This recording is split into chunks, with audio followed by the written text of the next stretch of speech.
Welcome to the Ask a Lawyer series. I'm Florida attorney Parker Landers.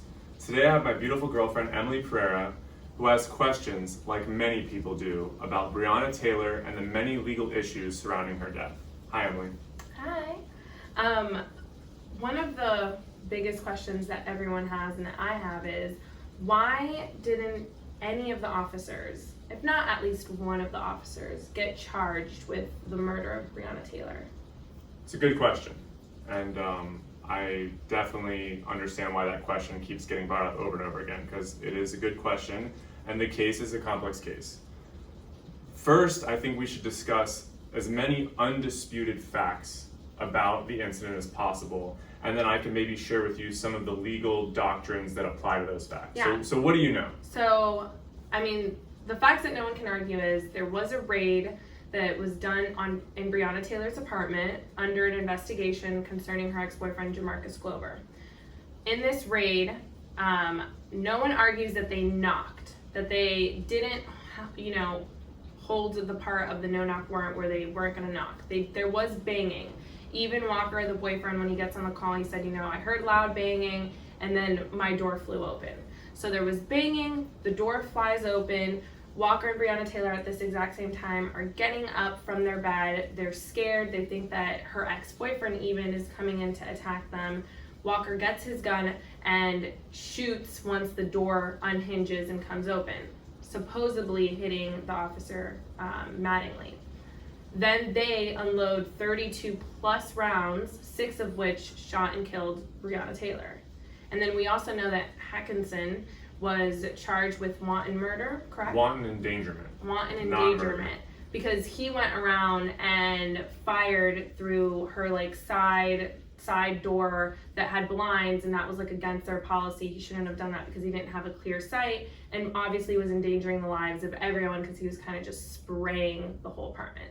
So no one argues that. Those facts are unarguable. And another important fact is they were dressed in plain clothes. Yes, they were dressed in plain clothes, so there was really no way for Walker to know that they were police officers, unless they identified themselves, which 11 out of 12 neighbors that were interviewed said they didn't, and the one neighbor that said they did was after a month later that the police continuously asked 11 them. people said they never heard them announce that they were police.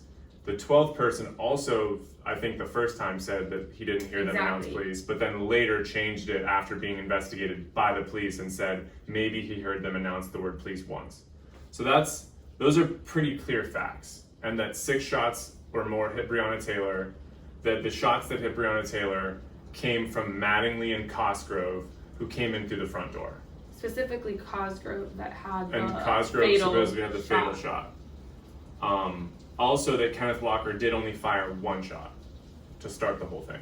Which now is even being argued. Apparently, his attorney has ballistics that the ballistics said that his bullet wasn't the one that shot Mattingly. Yeah, it so wasn't it could confirmed. have been Hackinson that came from the side. Exactly. Okay, so when you apply those facts, and without getting into the deeper rooted questions that we can talk about in a little bit, a very interesting thing happened in this case. Usually, when someone is killed and there's some evidence to show that a person killed another person, they usually charge the person who did the killing with some degree of a murder charge. It could be manslaughter, right? An accidental killing, or a second degree, or a first degree. Every state has these degrees. Usually they're going to charge them with one of those crimes and make them go to trial and present their defenses. The prosecution and the attorney general and the grand jury, basically they did something different in this case. They arrested Walker and they arrested him on a attempted murder charge, but then they decided to not file charges against Walker, and the grand jury and the attorney general decided not to file charges on the officers. And they basically said Walker had self-defense, the Castle Doctrine in Kentucky, because he was in fear for his life when that door got broken off the hinges. So his 1 shot is protected. And that as soon as he fired the shot, the 2 officers who came in the door, Mattingly and Cosgrove, they also get to use the Castle Doctrine of self-defense because they had a right to be there and they got shot at, so they can't be charged with killing anyone. So That's usually not what happens, but that's what they did.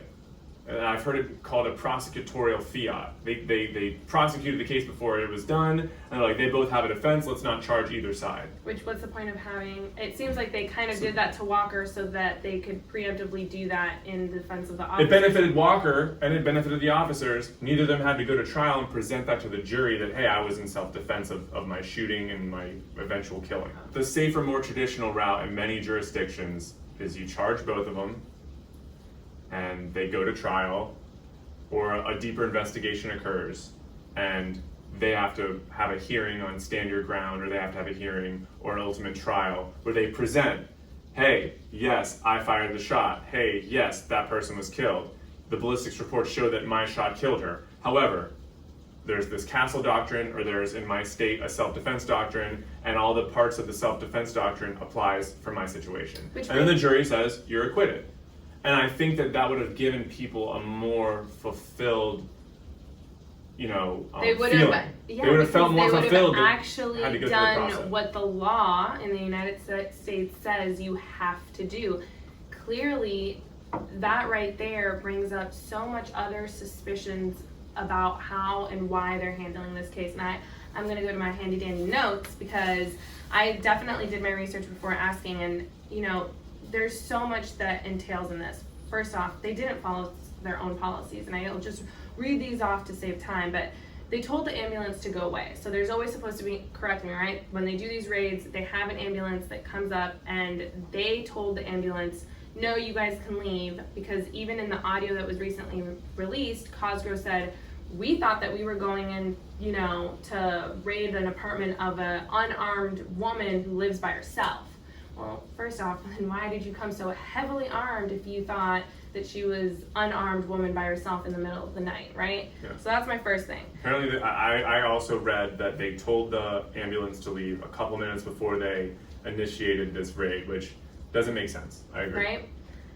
And you can get into it and say, well, the report that the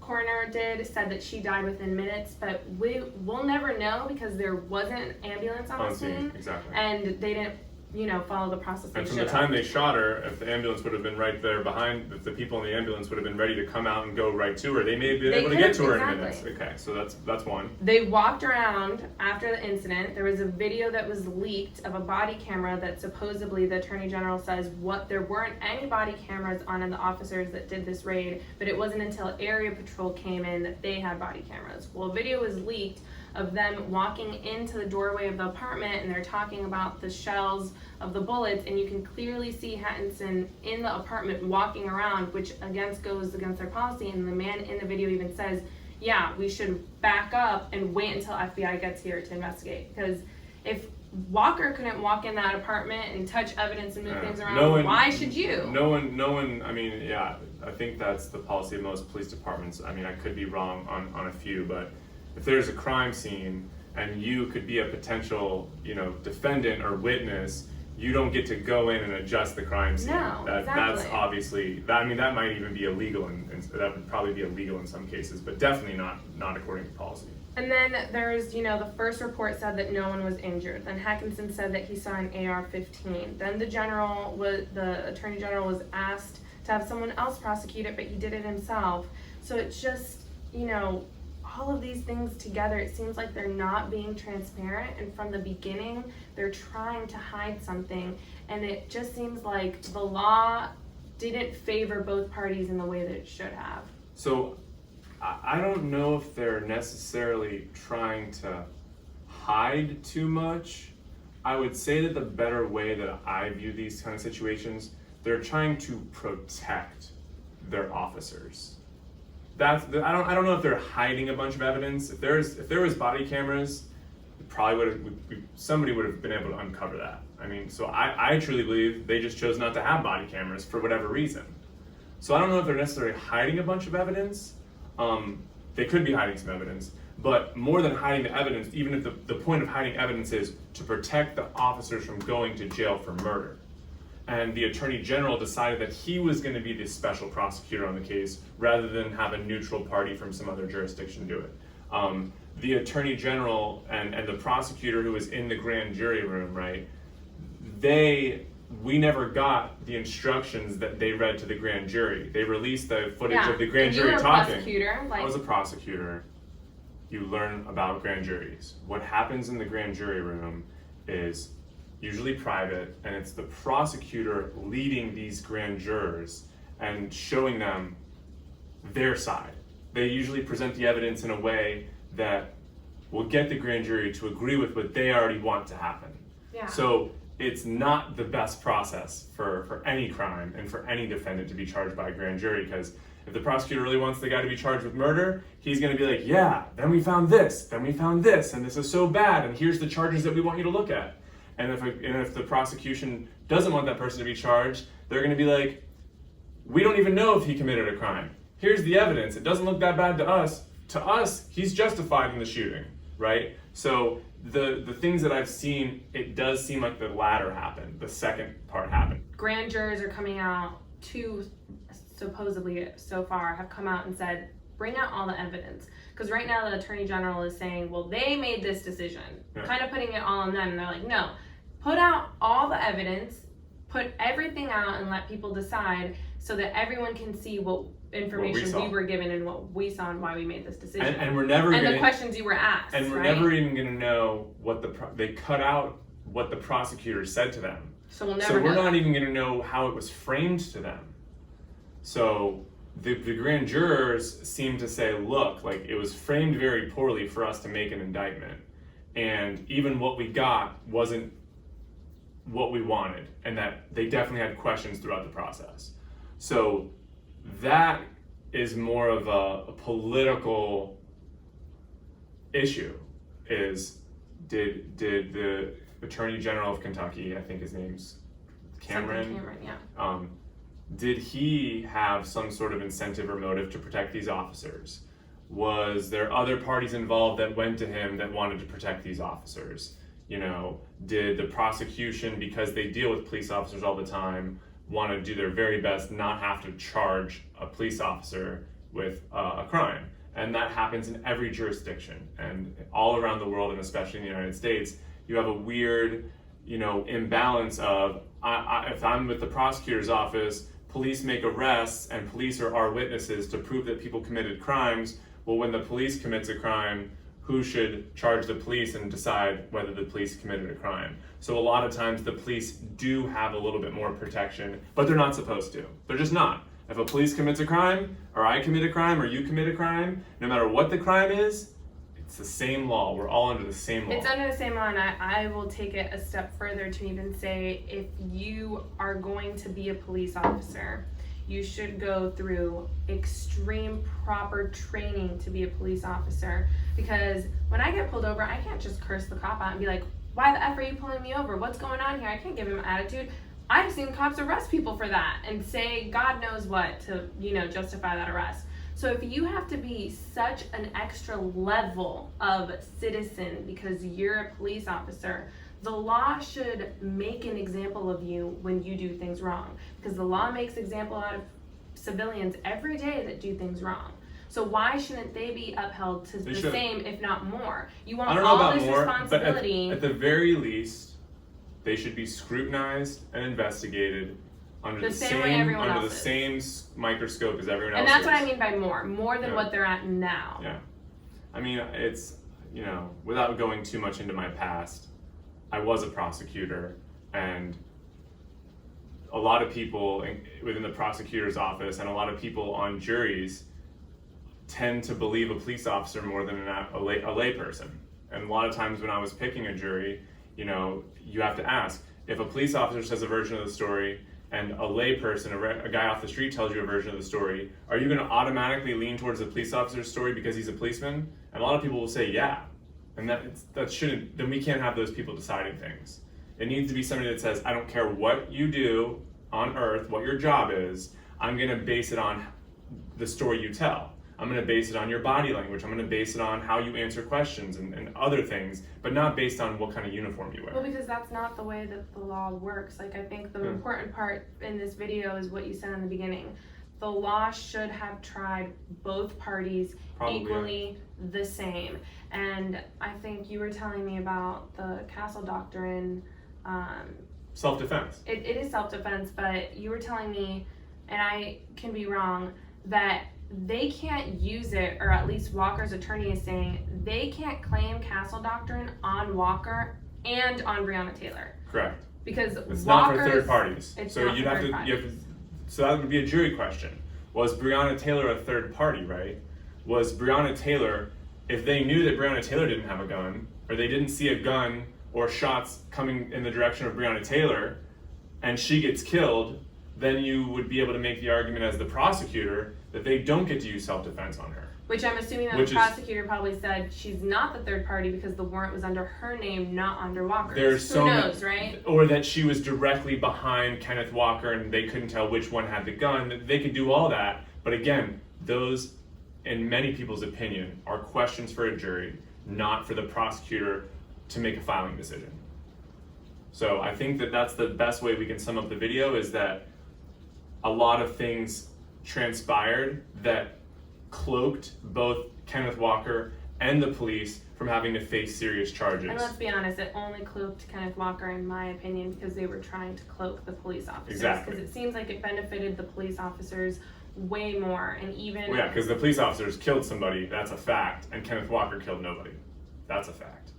Yeah, So. and there's just so much that goes into it. You know, the email that Mattingly came out and said the law is defending the criminal, and just the attitude that they have. And supposedly there's, in that audio, you know, they were talking to Walker and they asked him if he'd been shot, and he said no, and they said that's unfortunate. It just seems like once they've decided you're a criminal, they can treat you however you want, you know? It's like the video, and this is, I saw it with my own eyes, the video of Walker coming out of the apartment. They've got dogs, they're screaming at him, they're telling him, walk out slower, walk out slower. They're so hyper aggressive, and he didn't kill anyone, they did. Yeah, they had just, so who's there to be hyper aggressive to them? They had just, for a fact, killed somebody he loved. He did not kill anyone. He thought he was about to be killed when he fired a shot. His shot may have not even hit Mattingly. He's trying to still do his best while in tears to comply with the officer's orders, and the officer's being an insane person. It sounds like the officer has lost his mind while screaming at him with a dog that's ready to kill the man. And Cosgrove says in this audio as well, he's like, I came in, I saw black and white flashing lights. I don't know if it's because the bullets were fired, and then I couldn't stop seeing the lights, and you could have told me that I did shoot, and you could have told me that I didn't shoot, and I wouldn't know. I believe you either way. Yeah, I believe you either way, because why are you a police officer if you can't handle this situation? Yes. I think that's the frustration that everyone... And I'll close on this. I've been a prosecutor, and I've prosecuted people charged with crimes, and I've been a defense attorney defending people who've been charged with crimes. And I've dealt with many, many, many police officers, all different types, black and white and Spanish, and veterans and new guys. Many of them are great. Many of them take their training seriously, and many of them try to do their best every day. But there are plenty that don't. There are plenty that are racist. There are plenty that would lie. I've caught officers in lies about a traffic stop or about what occurred at the scene, and then later had to drop a case because I found evidence that goes directly against what they said that would be very bad. And sometimes there's been officers that were let go or fired because they do things like that. And they make movies about this. It's not because it's made up, it's because it's true. There are more than one officer in the world that are bad, that lie, that do things that are against the law. But it's not 90% of all officers, but it's more than one officer. It's enough to where we probably do need some change. We need some more serious policies. We might need more investigative bodies and separate, bodies, bureaucratic agencies that look into them. Because what's happening right now is not enough, and these kind of things seem like they're happening far too often. Well, thank you for answering my question. I feel like I now understand why things have unraveled the way that they have, knowing about Castle Doctrine and everything else that we talked about. So I really appreciate that. Glad I could help. Thank you guys for watching. Again, I'm attorney Parker Landers with Landers and Sternberg. Feel free to comment or DM us and ask us other questions, whether it's about Breonna Taylor or about an issue or incident that you have that you're just curious about, and we may be able to talk about your question on our next episode.